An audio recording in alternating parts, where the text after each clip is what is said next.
Ben Wikler, welcome to Pantsuit Politics. We're so happy to have you. Great to be with you today. Thanks for having me on.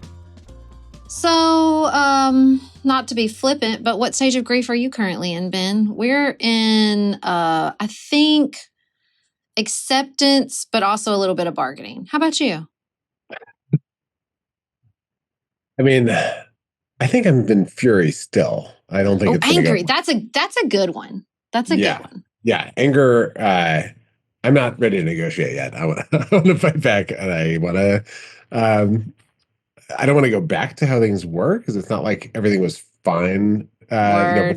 Before this horror was visited on us, but I want to break through and get to the other side and actually build the kind of country that everyone deserves to be able to live in. Because this is not okay. Yeah. We've been spending a lot of time thinking about what we missed, what we got wrong, what we accepted when we shouldn't have. How much time have you spent thinking about things like that? A lot. I mean, I've spent, well, after the 2024 election, I ran for DNC chair. And that experience involved a ton of conversations with like every DNC member in the country and a lot of folks outside the party. And that came on the back of a lot of rapid analysis and thinking through about what had happened in Wisconsin. And I think, if we could go back and, maybe speak emphatically to our former selves, there's a lot of things we tell ourselves. But in a lot of ways, the place we're in has very deep roots. It's not something that was just, decisions made about messaging in the final months of 2024. You have to go back a lot further. And I think that in a very broad sense, we're in an era where there's a lot of people who feel like the country's not working for them, who wind up moving back and forth. We've had more changes of control of the presidency and of Congress over the last 20 years than almost any other time in American history. So there's this question of like, why is there not, a stable kind of shared sense of what our national project is? And there, I think you have to go pretty deep to get a vision for how you actually bring folks together around creating a country that honors and respects everybody. I've been thinking about this, Ben, because I find it really unsatisfying to say Democrats have a messaging problem. That doesn't feel like it to me. And I don't think that people like Donald Trump's policies. I know that that's what we say, but I don't think that's correct. So a hypothesis I've been working through is whether it's not that Democrats have a branding problem. It's that politics has a branding problem. And Donald Trump has a forever pass on seeming like he's part of politics because so many people in this country knew him as something else for so long. What do you think about that theory? And what am I getting wrong about it? Beth, I totally agree with you. I totally agree with that theory. And the thing that jumps out to me is when you talk to folks who might or might not vote, and when you talk to folks who might vote either way, to an overwhelming degree, they share a profound cynicism and disgust and often rage at politics in general. They think both parties are full of it. They think politicians are just out for themselves. They think it's all a scam. They think, what politicians say all day has nothing to do with what they actually do when they have the power to make decisions. And Trump has capitalized on that disgust with politics. And his whole thing has been that he's an outsider, that he's going to shake things up. For folks, even folks who hate his policies who are sticking with him right now, if you ask them, often people will say, look, at least he's trying something. At least he's not just accepting things the way they are. And that, I think, I was thinking about this week, actually, that when Barack Obama ran for president, part of the strength of his campaign was always starting with that place of like, look, politics can be, he would tell the story about like knocking on people's doors and people saying, you seem like a nice guy, a church-going guy. What are you doing getting involved in a dirty, terrible thing like politics? And it started with recognizing that disgust that people feel. And I think often, for those of us, probably Sarah and Beth, like three of us, I'm guessing a lot of people who are tuning in right now, we start with this sense that politics can be about making the world a better place, that it can be about actually delivering for people, and that there are some people trying to use politics for ill, but there's other people trying to use politics for good. Those are not shared assumptions among a ton of people. A lot of people start from a place of like, anyone involved in politics is suspect. Why would you ever do that? And, this whole thing is a total mess. And I think unless we recognize that that's where a lot of people start, then, saying all the good things that you're going to do actually won't land because it's just going to seem like more pie in the sky that you're trying to contend. And for, often Democrats, as you say, fall into this trap of thinking, oh, if we only described our policies a little bit differently, then people would be like, oh yeah, That is what I'm talking about. And you gotta cut through a lot more disgust than that before you're able to actually connect with people and build trust. Well, I wanted you to tell me I was wrong, Ben, because this feels like an incredibly terrible self-reinforcing problem. Because pretty much every way in which you say this is not normal about Donald Trump elevates that sense that he's not politics, and we like not politics right now. And it puts Democrats constantly in the position of saying, no, politics can be good. No, this institution can be good. No, we can be good. No, this person can be good. And I wonder, as you're thinking about the way forward, the way out of this, where do you start? Do you just pick a gifted politician and try to just convince people that that person's good and then hope that we get the sort of drag that Donald Trump gets out of it? Do you try to build a different sense about what politics or parties are capable of? I mean, what do you do? Because everything feels like a trap right now. I hear you. I want to put on the table at the same time that since Trump's election, Democrats have been doing phenomenally well in elections. I mean, I'm joining you from Wisconsin. This spring, we had the most expensive judicial race in American history by a mile, with at least $25 billion from Elon Musk sloshing around. And the candidate the Democrats supported in a nonpartisan race, Susan Crawford, won not only in a landslide by 10 percentage points over Elon Musk's preferred candidate, she got more votes in that election than any Republican candidate for governor in a November election has ever gotten in the state of Wisconsin. A level of engagement and turnout that blew every model, every expectation out of the water. There is a pent-up fury and rage and at least enough hope to believe it's worth participating that is all over the place across the country. So I am not at all in an all hope is lost place right now. I'm in a the battle is joined place. And I think a lot of people feel that way. I think on No King's Day, there's going to be a historic, massive protest. And so we're in this moment of crisis with, Trump calling in the Marines and nationalizing the federalizing the National Guard in LA and then rolling tanks through Washington, D.C. But at the same time, we'll see millions of people from all walks of life and probably an array of different political persuasions marching in streets across the country, demanding the basics that were a core part of the American Revolution, the idea that we should have self-government in this country and not be ruled by tyrants and kings. That to me is a source of a lot of hope that translates into electoral victories in special elections and off-year elections, and I think potentially in the midterms.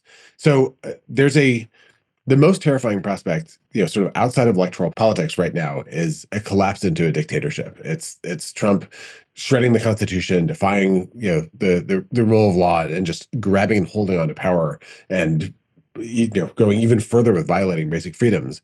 And the counterpoint to that is that elections are run in the states in the United States of America. This is a moment when federalism really, really matters. And there's a path to winning the control of state governments for people who believe in democracy in so many more places because of the backlash that Trump has already incurred.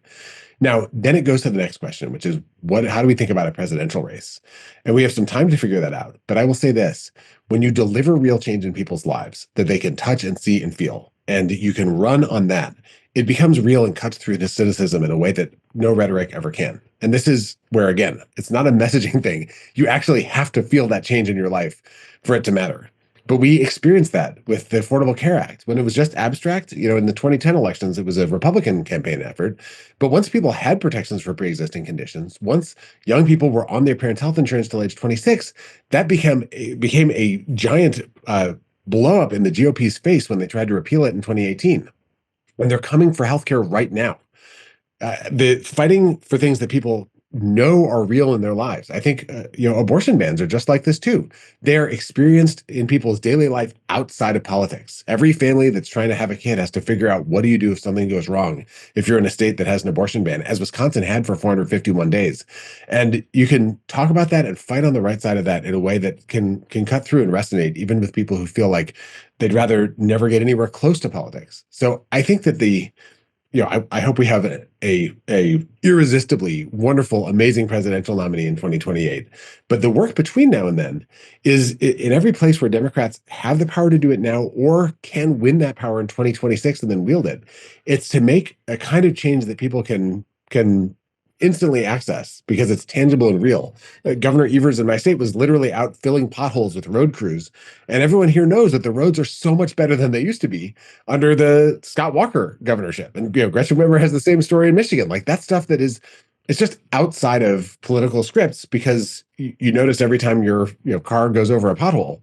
And I think we can overestimate how much people feel policy change right away. But if you can deliver changes that people really can instantly reference, and they can feel that difference in their mind, and they know who actually did it, and they know that one side was against it, they know who's fighting for them. I think people do notice who's on their side when the chips are down. And I think that's Democrats' job, is to fight in a way that people can see and then deliver in a way that they can feel. I'm just worried because,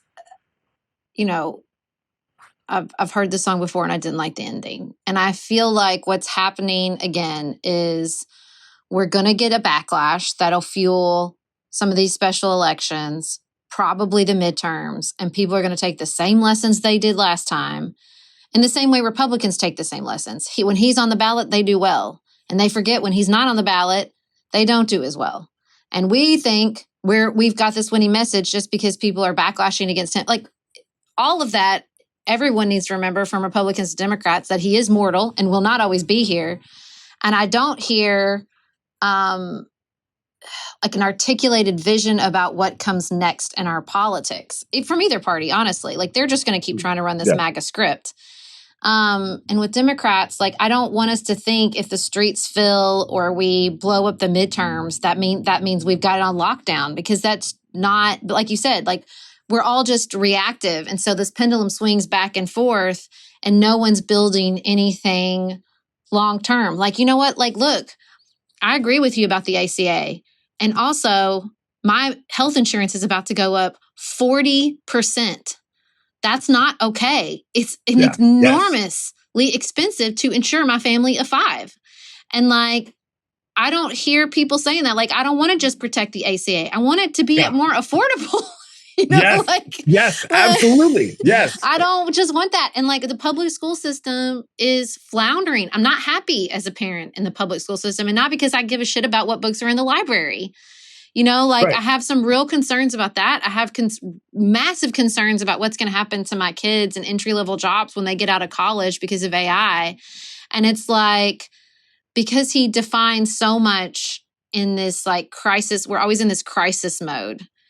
And it's either like protecting the status quo, which people aren't happy with. Yeah. Because he's such a, chainsaw. Like, we can't, I just feel like we can't catch our breath and articulate something. And yeah, it works in the short term and it's a crisis. And like in your special election, when you can be like, do you want to protect yourself against Elon Musk? People go, yeah, right now. But like, what about long term? What about this like long-term articulated vision? And I'm an information person. Look, cover me up. But when I start to think about, okay, politics, okay, then under the flow chart of politics, people who pay attention and people who don't. Yep. And then under that, the parties. And then under that, it's not just the parties. It's like the elected leaders, the influencers, the party faithful, the like maybe party loyalists, but not party active. Like, and then I just start to think about all these constituencies all under the umbrella of either the Democratic Party or politics generally in America. And my brain starts to melt a little bit. And I can't think, how are we going to articulate a long-term vision of all these different constituencies, especially since we don't even have a centralized media environment at all? Nobody's watching MSNBC anymore. What do we do? Help. I'm drowning. Okay. A lot. There's a lot there. And I think all of us feel that way, right? This is whether or not you believe in politics, I think there's a generalized sense of crisis. And it is both what's happening, in our lives economically with healthcare prices, which are singularly infuriating. And, I think prescription drug prices are the thing that blows my mind whenever filling your prescription should never be a cause of stress in a country that, is essentially decides what the drug prices should be. But insurance premiums and copays when you go to the doctor, and so much with healthcare and so much with life in general and housing and childcare and schools, and there's so much, right, to be done. I also think doing anything can generate tremendous positive feelings of momentum and action. And I think that at the level of kind of each of us as American citizens and people who just live in this country, finding a way that we can join with other people to do something that means something and does something can can turn that feeling of paralysis into a feeling of like, okay, like we're doing something, we can build on this. And that's where I think that's part of the power of a, like great protests or great rallies, like is you realize you're not alone. You realize there are people in this together, there's people of goodwill. I think that winning something like is very different from losing everything. In Wisconsin, the mood changed after we won the Supreme Court race. There's this sense of like, all right, let's think about what the next fight is. And for most of the country has not had that experience since 2024. It's still in this feeling of like nothing's working. But I'm telling you, here in Wisconsin, the closest state in the country, we can feel like there is some stuff that can work and is going to work. And the Supreme Court, is going to make rulings on the 1849 abortion ban that we had. And there's just a handful of legislative districts. If we win those, then we can, like the governor right now is in this giant negotiation over school funding and university and childcare. And if we win the majorities in the legislature in 2026, we're going to have breakthroughs on those things. And that's going to really affect every family, families like yours and mine. Also have 3 kids, very, very much relate to how much that is. It is a lot. So part of it is like, finding the good that you can build on just to get through the day. I think the second thing though is I really think that the public's attention follows fights. It follows conflict. That when there's 2 sides of something and a battle, a David versus Goliath story, or whatever the I don't know, the Andor, the Empire versus Star Wars metaphor. Yeah, whatever it is. That's where attention goes. And in a world where it's not like 3 channels that everybody watches, essentially what you need is big battles that people become invested in and watch, that show up in a million podcasts and a million streaming things on every social media platform and all the TV stations. That's happening right now in LA. This is a battle that Trump chose. He provoked the protests by causing immigration raids at a Home Depot, and now he's sending in the troops, and he thinks that this is helpful for him. My guess is that it's actually terrible for Trump and Republicans politically, because most people do not want to see that kind of chaos in their streets. And this is really fueled by Trump. We've seen this movie before too. But I think for Democrats and for anyone who believes in democracy, you have to find where there's a battle line where most of the country will be with us, where we're standing for things that are fundamental beliefs that we share. I think that healthcare is a really good example of this, ripping away healthcare from people. I think the giving away multi-trillion-dollar tax cuts to the super rich is another thing that the vast majority of Americans oppose. Even many, Republican voters oppose. It's something that they're doing because this is always their con. But the bigger you can make those fights, the more people can actually build memories that have emotion and actually have energy in them about, who's on whose side and what it can look like. So part of how we cut through is by like trying to drive every iota of energy and focus and theater we can into battles that illustrate what our fundamental values are and what the Trump and Republicans' values are. The other piece about articulating the vision for the future, I think it's worth a lot of people doing a lot of thinking. I think ultimately the presidential nominee is the person who's going to have the giant megaphone to be able to cut through and lay it out. And that's so we want to every election in a sense is a test case for that person, and hopefully whoever that person is drawing from learning from every election. So anyone running in state level elections in 26 or for Senate and House, like if you go back, often the big issues in presidential elections were really big issues in the midterms beforehand. 2006, corruption was this giant issue, the culture of corruption, and Democrats ran against that. And then Barack Obama ran as a reformer, and he'd made a whole bunch of changes to try to clean up politics. And that was a big part. When people think about him, he was scandal free after this long series of terrible scandals that racked the GOP. So I do think that there's going to be a whole bunch of people trying different stuff out. But I agree with you. Ultimately, it can't just be about a backlash against the GOP. To me, it has to be part 1, a real vision for what we're going to do. But part 2, I really do think people need to experience that vision is fulfilled to be able to build trust and go forward. I think that with the Biden administration, they did a ton of great stuff, but all that stuff is still in process right now. People are not experiencing it in their lives. And so there's not this sort of sense of like, oh, we voted for Biden and now, factories are opening up and, this renaissance of all these things. Like some of those things are happening in economic statistics, but it's not like everywhere you go, people are like, Bidenomics worked for me. It's a lot of stuff. You know what I think to the health insurance issue, I think the perception is that Democrats look out for groups of people and not all Americans. And so I think, even though I agree with it, of course, I don't want Medicare cut or Medicaid cut, or taken away from people. But I think people hear that and they say, see, they're not worried about how much me as a middle-class American is paying for health insurance. They're just worried about, the people who get help from the government not continuing to get those benefits. That's what I'm concerned about. I feel like the fights that I agree with, I don't have any beef with the policy or the policy fight we're having about that, or about even like the tax cuts. But I still don't feel like, they're like, you're mad you're giving tax cuts to the billionaires, but you're also not talking about advocating for tax cuts for me. You know what I'm saying? Like, there's never this all encompassing for all Americans sort of policy approach from Democrats. At least that's not the perception.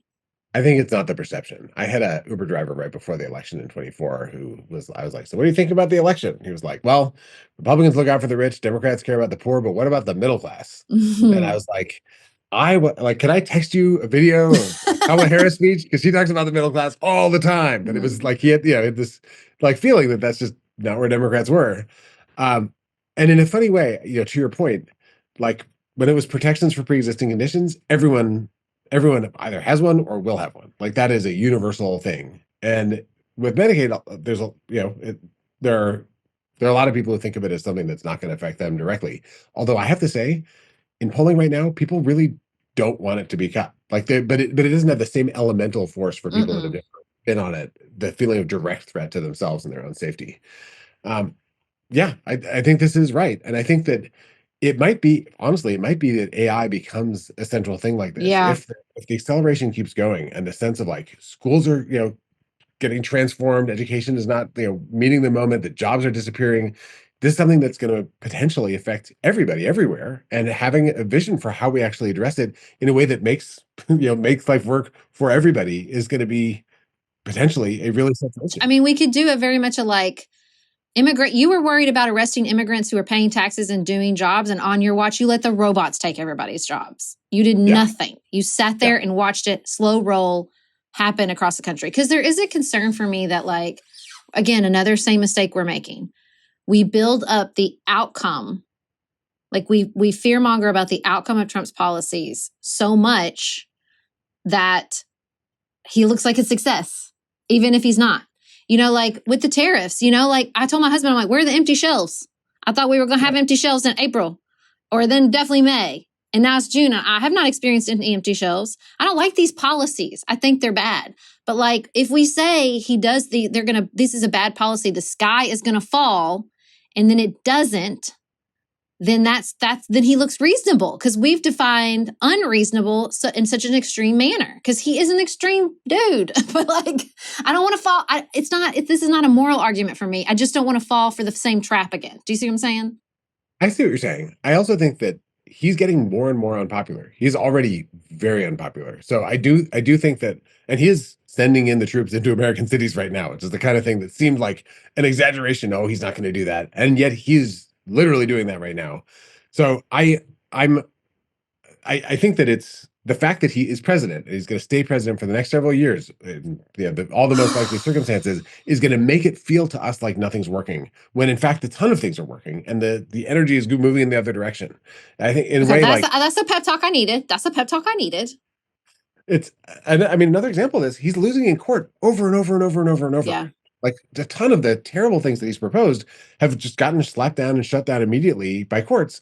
And although he's like flirting and playing with defying courts in various ways, he's not just being like, screw you, as Supreme Court. There's a ton of terrible things that he's tried to do, including messing with elections themselves. And remember when he shut off every grant to every local government, and like I talked to mayors in that moment. They were like, are we gonna have to let go of the whole like police force and fire department? Like, what the hell is happening here?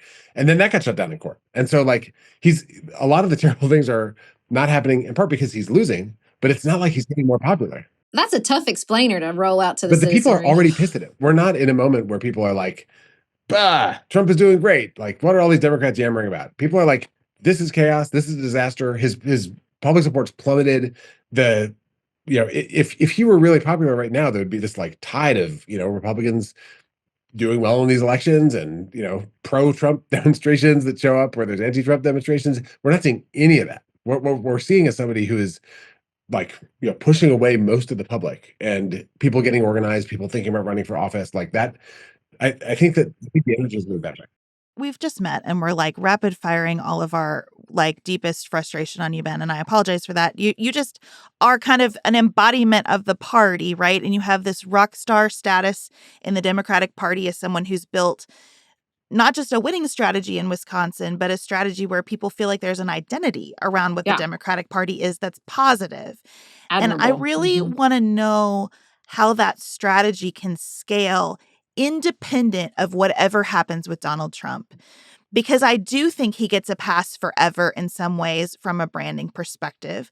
And I do think he he unspools so much chaos that the way things land around him is always going to be too complex of a story for most people to follow. So if we never talked about him again, from my lips to God's ears, what would be the focus of the Democratic Party that you think is really effective? I'll give you kind of a launch into this by saying I'm a registered Republican right now because I live in a county in Kentucky where I would not get to vote in the vast majority of elections that affect my daily life if I were a registered Democrat. I tried it for a couple cycles.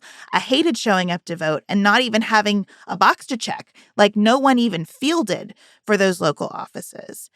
And I feel like in a lot of our post-election conversations, we all kind of reasonably conclude the 2028 nominee is going to do a lot of this definition. But I also hear you saying, and I agree with you, that proving out the governance case between now and then is essential to that person having some runway. And so I'm wondering, lessons from Wisconsin under Ben Wikler's leadership, like what should be happening nationwide in counties like mine? Yeah. So in a sense, I think the thing that we have made progress on doing here, and there's still a ton to do, that I think can be built everywhere, is to try to shift the idea of Democrats from them somewhere far away to us, some of us here in our community. And that starts with, we have a year-round organizing program that works in every county, in every zip code in our state to organize year-round. So we are showing, we recruit candidates for every local offices all over the state and work with people running for school board and town board from our state party, working with the county parties. We have we fund offices and work with county parties to make sure there's volunteers to show up on main streets all over Wisconsin, in small towns as well as in cities and suburbs. We do door-to-door canvassing in the off year, like right now between elections.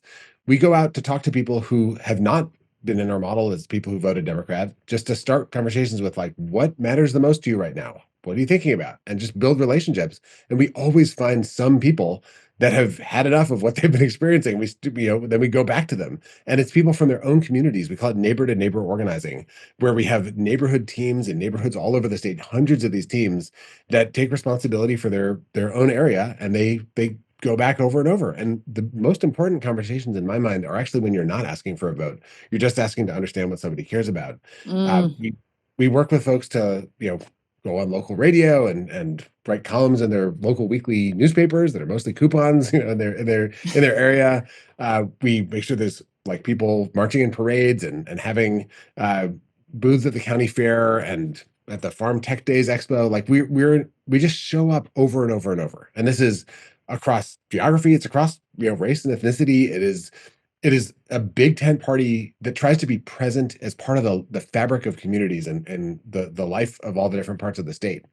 And that's where we then find people who maybe didn't identify as Democratic, but wind up running for a local nonpartisan office, and then eventually they're running for state assembly. We had in Sheboygan, the superintendent of the public school system decided to run for state assembly, and everyone knew him because he is one of them. He's somebody who is known, by their families about exactly as you say with Trump, something that's outside of politics. It's just somebody who's been looking out for their kids for years.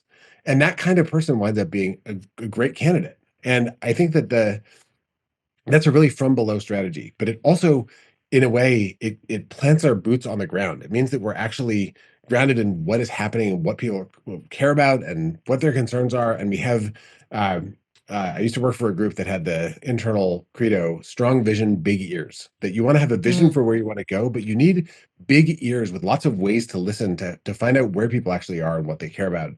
Because if you're all vision, then you can just wind up falling totally flat or missing the mark on on what people care about, where they are.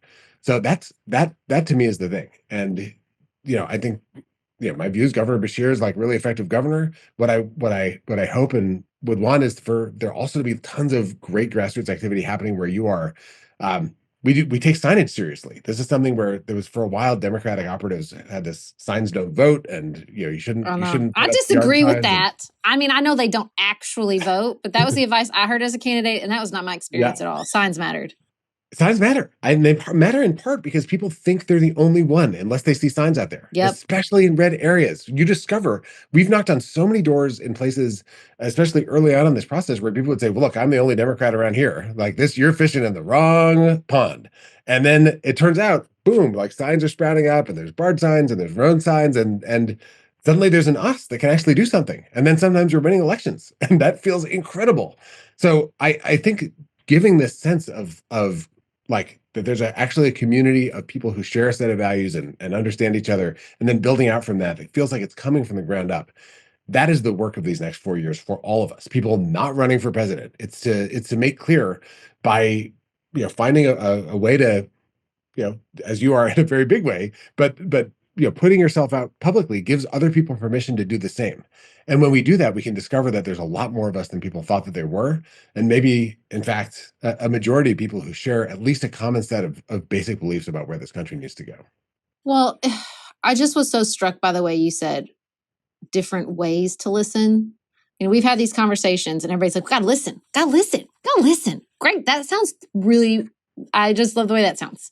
What does that mean? And so the way you said, like, ways to listen, you have to show up in all these different places, to me is so important. And I have the same experience I know you do, which is I'm a very public facing Democrat. So I know all the people who say, I can't say it. It's not me. It's just me. Like, I'm like, it's not just you. I'm like a lightning rod. I meet everybody. Like, there's so many of us out there.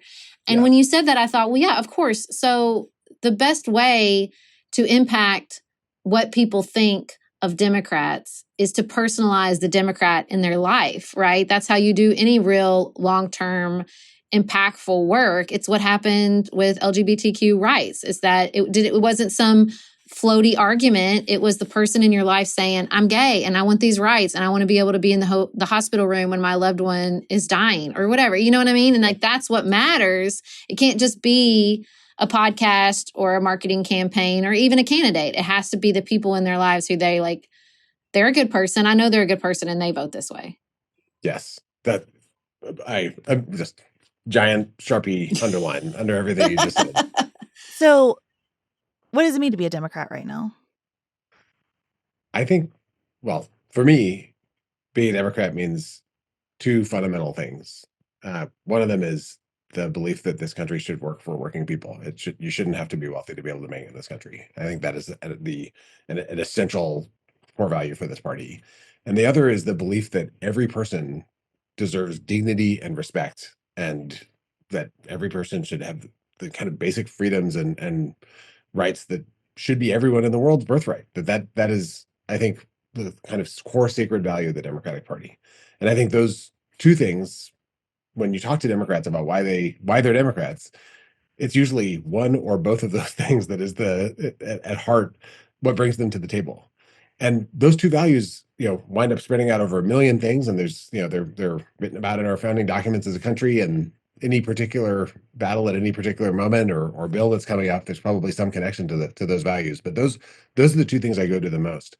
I think that now in this specific moment, there's a third piece that has crept in that has brought people, even who have a really different view about economics or about freedom or rights, which is the idea of democracy itself. And I don't want that to be an issue. I don't want that to be up for debate. I don't want it to feel existential about whether we should continue to, have elections where the public decides who's in charge. But now, in fact, I think we're in a big tent moment where people who have been very committed Republicans who really think that like the problem is government, as opposed to thinking that the problem is very often that the wealthiest people try to, pull the ladder up. I think we need to be a big enough tent that if you believe in even the basic idea of democracy, then this is the party for you. But the thing that I keep coming back to is that the argument about democracy itself is not going to save democracy. Because if Mhm. the people who are most motivated by democracy have this sense that democracy can work, that it is something that is worth either defending if they think it's working out well, somewhat already, or at least worth fighting for. But often the folks that we started this conversation talking about, who are trying one party, then trying another party, or they can it just doesn't even seem worth it to show up. They've already kind of lost faith that this democracy is anything more than a charade. And so Yeah. to convince those voters, it's not enough to say democracy is at stake. Yeah, everyone says that all the time. Trump says that. Democrats always say that. Blah, blah, blah. It doesn't feel like democracy is working around here. I think to make the argument to those folks, it has to actually go more to their own lived experience in their lives. And that's honestly where the first piece about being able to afford to see a doctor when you're sick, or put a roof over your head, or know that your kids will be able to find a job, ideally when they finish high school, if they decide not to go to college, or be able to afford to go to college if that's what they want to do. Like, those things that are universal economic concerns for the vast majority of Americans live those questions every day. I think that those are honestly the things that allow us to expand the tent to people who've otherwise would rather not ever think about politics, because they know how it's actually going to hit them in their day-to-day life. I ask you that most fundamental question because I'm curious, as a party chair, how you have dealt with the forest and the trees situation. I believe in intra-party fighting. I think it's important for people to really hash out policy. I think specifics matter. I understand that both parties, two parties is not enough for this great big country of ours unless you have a lot of factions within the parties battling out about their different visions. As a party chair, though, really trying to engage people who have not read abundance and are not part of the abundance discourse, right? How do you deal with the forest and the trees and getting across where the first thing people hear about Democrats is we want you to be able to have a great life without being rich in this country. How do you hammer home fundamentally this is what you need to know about us? The Yeah, details are important, but the details are for people who have time for the details, and that's their job. For you, this is what you need to know. I mean, I think a core part of leadership is to try to keep the main thing the main thing. Mm. And I but this is my end of my third term as chair. So each term as chair, I do a lot of laying out what are the core things that we're trying to do over these next 2 years, and what is the big picture that these fit into. And then I just come back to those things over and over and over and over. And I think you have to communicate a lot. Now, in terms of where this lands for voters, the the party is not running millions of dollars of TV ads every week like the big statewide candidates are in the final stretch of an election. But what the party does do is build this infrastructure of local folks communicating with local folks across the state.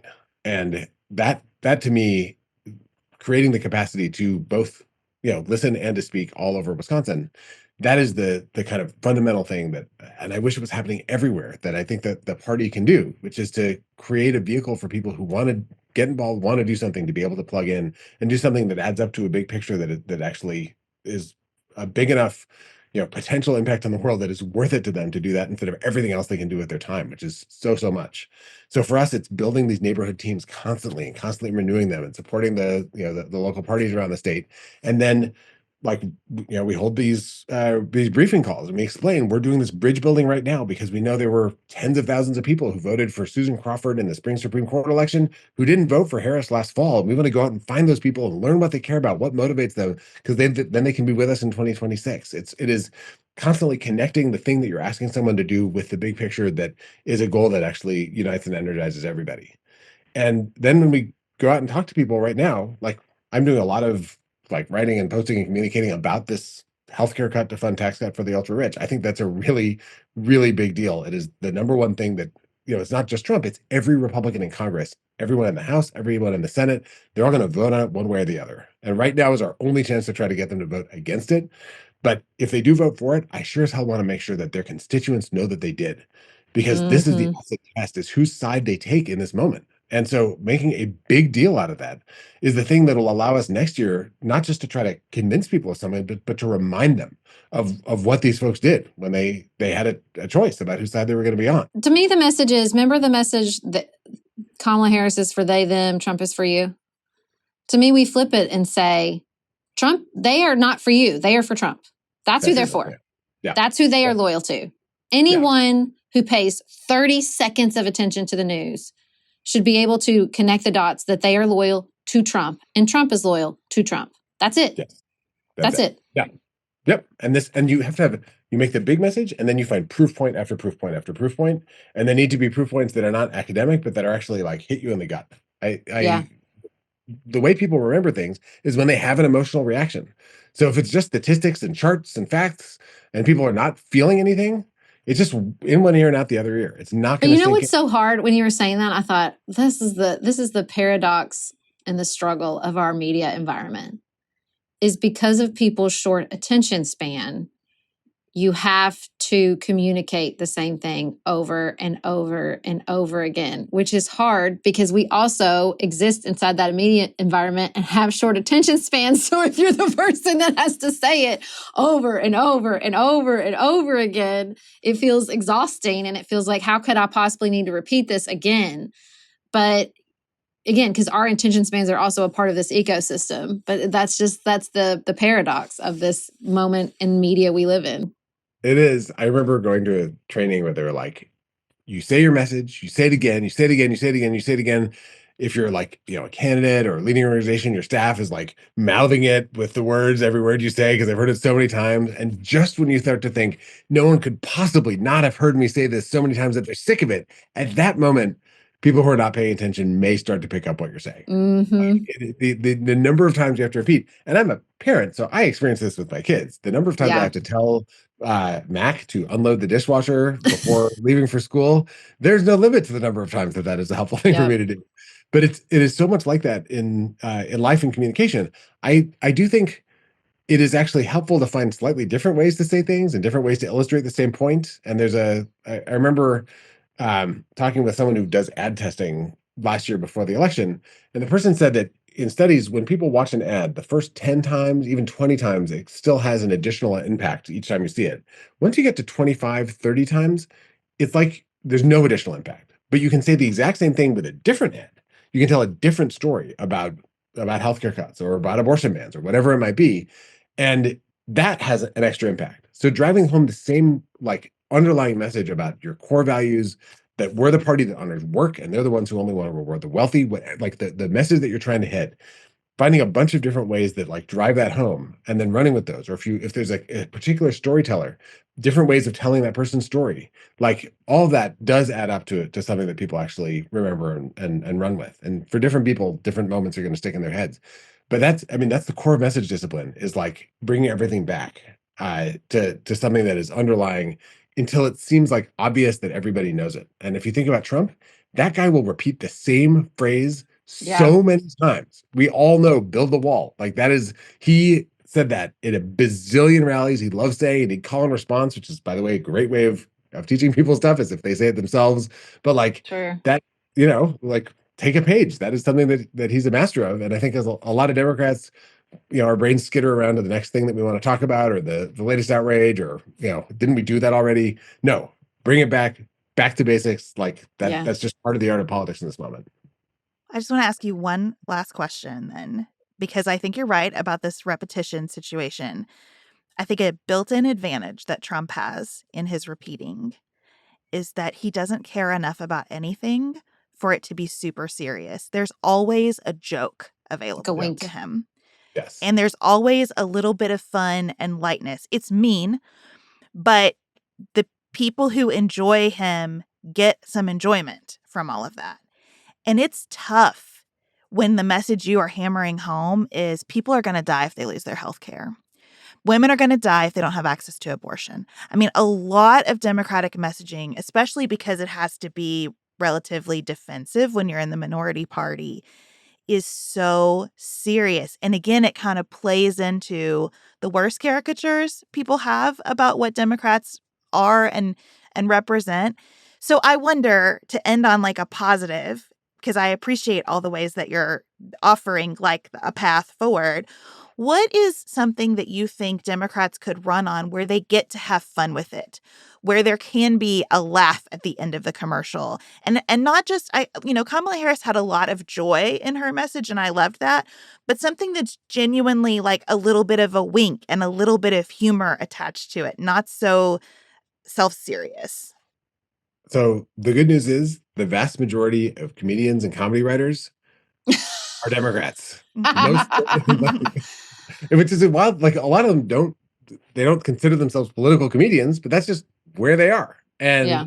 like I've gotten to work with a bunch of them. My own background, I grew up in Madison, which is the birthplace of The Onion. So growing up, I read The Onion all the time, and then I wound up starting underground satirical student newspapers in middle school and high school, and eventually got to write for The Onion. I wrote for them for a while, and I like got to, I have another life that went in that direction. But it is like, put in jokes. Don't be afraid of humor. I think that's really important. And there's so much to make fun of about Republicans and about the policies of the right and Trump himself without being totally hacky.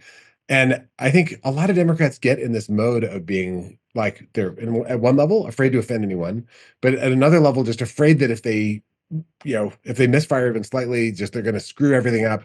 And I actually think it's a really good practice for Democrats to like let our hair down a little bit. Look, not everybody wants to join a crusade. Some people just want to join a party. You know what I'm saying? Absolutely. Yes. Yeah. And Democrats, I think we actually have a lot more fun. And I think we should allow ourselves to show that and let that affect our politics. I think that it is, if you make a joke and it doesn't land perfectly, but then you keep coming back and you actually show that you believe in something, I think there's a lot to say. And I mean, even on some of the most intense topics, I think it's worth pointing out that Republicans think that life begins at conception and ends at birth, because there's a lot to say about Republican policies and all this stuff. So I'm enthusiastically support your underlying note of bringing humor and comedy back to politics. Something that my favorite moment as the chair of the Democratic Party of Wisconsin was in 2020. We had a fundraiser Zoom event with the original cast of The Princess Bride. And so we had the cast of Princess Bride come together, and like Whoopi Goldberg came in and subbed in for a character. Billy Crystal was on, and like Mandy Patinkin, all these amazing people. Josh Gad, who played the snowman in Frozen, he came in and played the Andre the Giant character, and he's one of the funniest comedians I've ever seen. It was a blast. It was totally fun, and it wound up being a gigantic fundraiser, and we got tens of thousands of volunteers who signed up by being part of that. And like giving ourselves permission to have fun and make this something that is not just a grind that we feel like we have to do, but something we want to do, and people see us having fun. I think actually that is how you create charisma and energy, and that's the hallmark of movements that wind up being successful, that people want to be part of.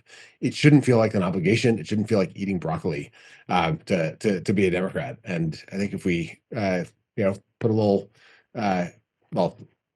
scoop a bunch of sugar on top of the work, or brats and cheese and beer, as I see in the sign behind you.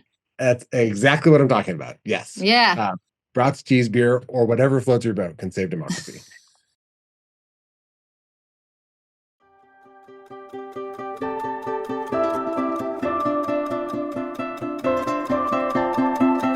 Thank you to Ben Wikler.